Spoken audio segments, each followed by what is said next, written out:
Jom belajar dengan Dr. Su. Okey, apa topik hari ini? Topik hari ini adalah histamin. Sebab ramai yang tanya apa benda histamin ni. Dr. Su selalu bagi tahu ni histamin tinggi ni. Ini sebab histamin. Dan banyaklah cerita histamin. Awak ni ada histamin intolerant. Jadi ramai yang tanya apa benda histamin ni? Kenapa histamin jadi tak terkawal dalam badan? Apa kesan histamin ni? Banyak sangat soalan tentang histamin. Hari ni saya nak jawab lah. Tapi sebenarnya jawapannya very complicated jugalah kan. Ini Tok Dr. Sudah simplify sangat-sangat. So apa yang anda perlu tahu tentang histamin? Sikit je lah, tak banyak kan. Kita nak tahu apa dia histamin ni kan. Jadi histamin ni adalah bahan kimia. Bukan bahan kimia tak semula jadi, tapi semula jadi. Ada dalam badan kita. Yang terlibat dalam sistem imun, sistem penghazaman yang sihat dan sistem saraf. Jadi maknanya dia terlibat dalam semua proses badan melalui imun sistem, sistem penghazaman dan saraf akar tunjang. Okey, sebagai neurotransmitter, dia adalah sejenis neurotransmitter. Maknanya dia akan berkomunikasi maklumat penting dari badan ke otak. Dan dia juga adalah komponen asid perut. Maknanya dalam asid perut banyak bahan histamin. Sebab dia membantu pencernaan dan cernakan makanan dalam perut. Okey, jadi peranan. Jadi mestilah Allah tak jadikan sesuatu tu saja untuk bawa mudarat. Tetapi mesti ada peranan dia. Okey, jadi yang ini dalam English sebab ada orang tu dia tak faham bahasa Malaysia. Ada orang tak faham English pula. Neurotransmitter in the central nervous system, microcirculatory regulation. Maknanya peredaran darah yang antara capillary capillary kecil-kecil. Control sleep and alertness. Correlate with fetal development. Maknanya perkembangan baby. Wound healing. Has a role in thermal and body weight regulation, maknanya berat badan. White blood cell chemotaxis. Chemotaxis ni pergerakan sel darah putih untuk kes-kes yang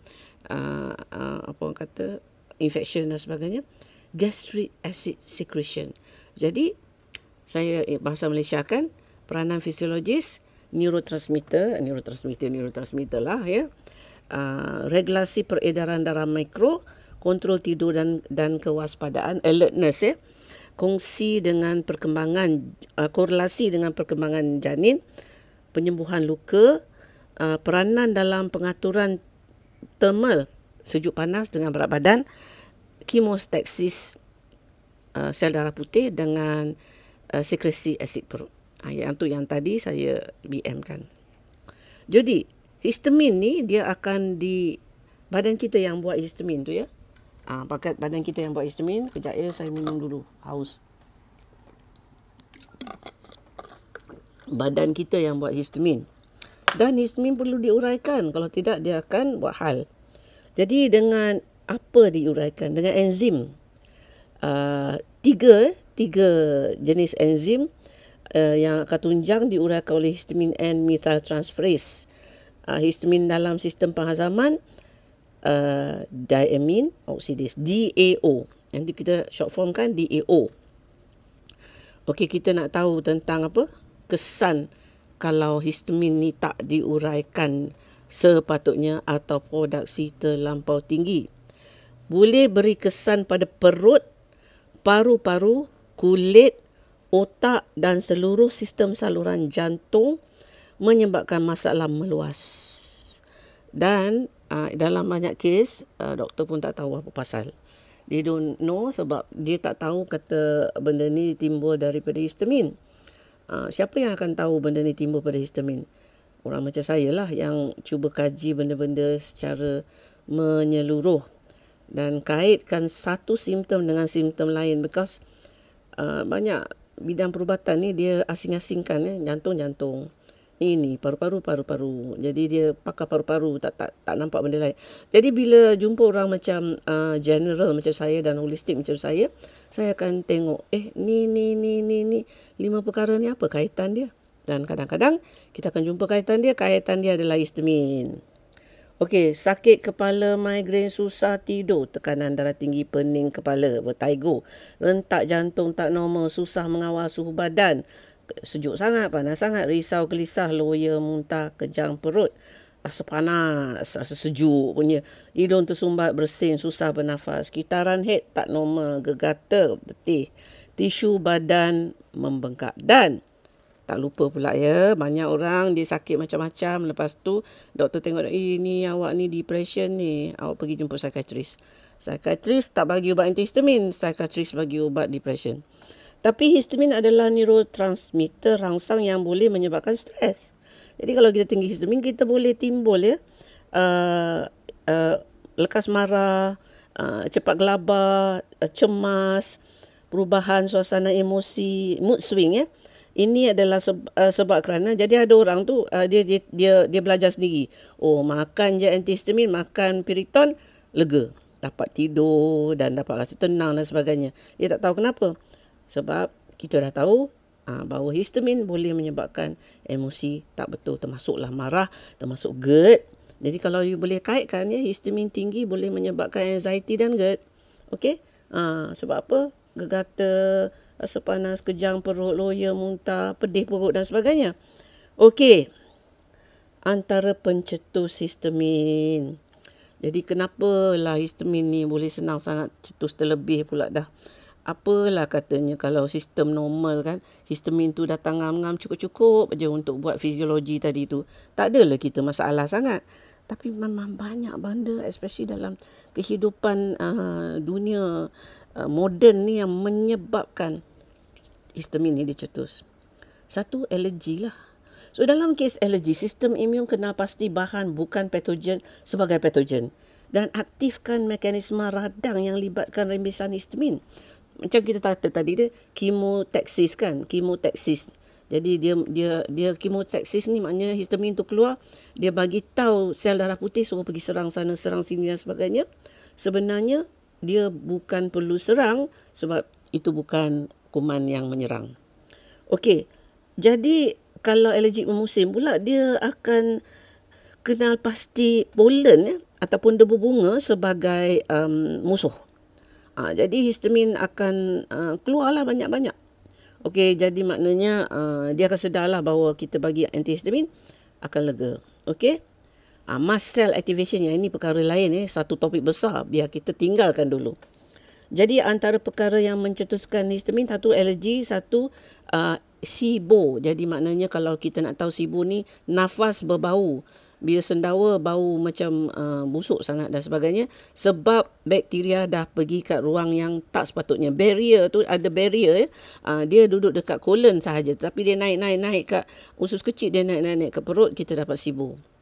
Jadi maknanya sistem kita tak dapat nak cegah bakteria daripada naik ke atas. Leaky gut, apa benda leaky gut ni? Kita itu topik besar tau.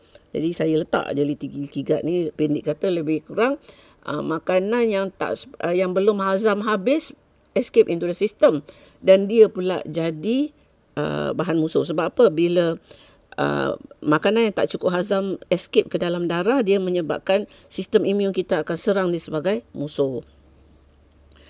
Pendarahan pada usus, fermentasi alkohol, fermentasi gula. Jadi sebab tu yang tak boleh makan banyak-banyak gula. Sebab bila kita makan banyak gula, gula banyak dalam perut kita dan bakteria baik tak cukup, tapi bakteria yang fermentasi gula macam yeast ni banyak, dia akan menyebabkan pencetusan histamin. Tu yang sebab kita kata tak boleh banyak makan gula. Especially kalau makan gula lepas tu semelik pula, tak boleh nak keluar balik. Kekurangan diamin oksidase, DAO kurang. Yang ini mungkin genetik tau. Jadi yang ni ada kekaitan dengan genetik yang tak cukup enzim ni, MTHFR semua ada. Okey. Jadi apa yang boleh tolong tambahkan diamin? Saya letak je lah. Makanlah toge. Saya kesian orang yang takut nak makan toge ni ya. Sebab toge antara yang terbaik, toge dengan pucuk kacang pea sprout, antara yang terbaik yang boleh banyakkan DAO. Banyak lagi benda lain, contohnya vitamin C pun boleh naikkan, tapi yang ni saya saja sebut satu ni sebab saya tahu banyak orang tak suka toge. Okey, jadi pea sprout dan toge, and then alfalfa sprout dan sebagainya, dia 250 kali lebih tinggi dia punya aktiviti daripada benih yang tidak bercambah.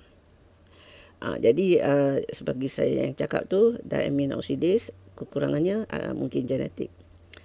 And then kita ada makanan yang tinggi kandungan histamin. Okey, saya lupa nak tulis contoh-contoh makanan yang tinggi kandungan histamin ni. Tapi yang banyak yang orang tak tahu, pisang antaranya, strawberry, avocado. Apa lagi? Kurma, especially kurma kering. Dan buah-buah kering yang lain. Ini yang orang tak tahu ni. Jadi bila kita memang ada tak dapat nak urai histamin, lepas tu kita buka puasa, kita makan kurma, lepas tu kita kata kenapa ya tiap-tiap kali kita puasa kita dapat allergic teruk. Bukan pasal puasa, pasal buka puasa dengan kurma. Mungkinlah kan. Okey. Jadi apa lagi kita nak cakap ni? Kita nak cakap apa lagi? Ni. Apa yang ni dah sudah. Okey, apa yang boleh merawat? Jadi kita dah tahu tentang histamin ni. Ya Allah, akulah semua tu kan. Kita bila dengar saya cakap ni, akulah macam tu semua tu aku ada. Aku ni histamin tinggi kot. Nak tahu macam mana? Okey, nak tahu macam mana memang kita kena buat ujian darah. Kita tengok eosinofil tinggi, ESR tinggi, C-reactive protein tinggi, dan kita ada gejala-gejala especially yang tersumbat hidung apa semua tu, memang kita boleh conclude kita punya histamin dalam badan terlampau banyak. Okey, apa yang boleh merawat keadaan terlebih histamin? Rawat punca. Rawat punca, contohnya alergi dan mast cell activation, apa yang kita boleh rawat? So, apa pencetus dia? Pencetus alergi ni, jangkitan, vaksin, kimia, of course lah ada unsur genetik. Okey, topik ni berhenti kat sini bukan pasal apa. Pasal dia, kalau saya sambung terlampau panjang lah video ni. Semua orang tak boleh nak pay attention. Kepincangan microbiome, leaky gut dan sebagainya. Jadi kepincangan microbiome antaranya adalah pemberian antibiotik berulang kali. Ataupun kelahiran caesarean dan sebagainya. Sebab microbiome tak dapat develop dengan betul. And then of course lah apa yang kita boleh buat? Kita boleh elak makanan tinggi histamin, ambil makanan tinggi DAO. Banyak lagi yang kita boleh buat ya. Jadi memang topik ni tak habis lagi. Tapi saya berhenti kat sini. Nanti saya ceritakan dalam bab lain. Jadi jangan lupa visit saya punya TikTok dengan saya punya Facebook page. Dan tengok apa yang saya tulis seterusnya tentang apa yang kita buat, apa yang kita boleh buat untuk nak melegakan atau mengatasi masalah histamin tinggi sangat dalam darah kita yang menyebabkan punyalah banyak gejala dan semboyan yang menyusahkan hidup kita. Jom sihat bersama Tok Dr. Su.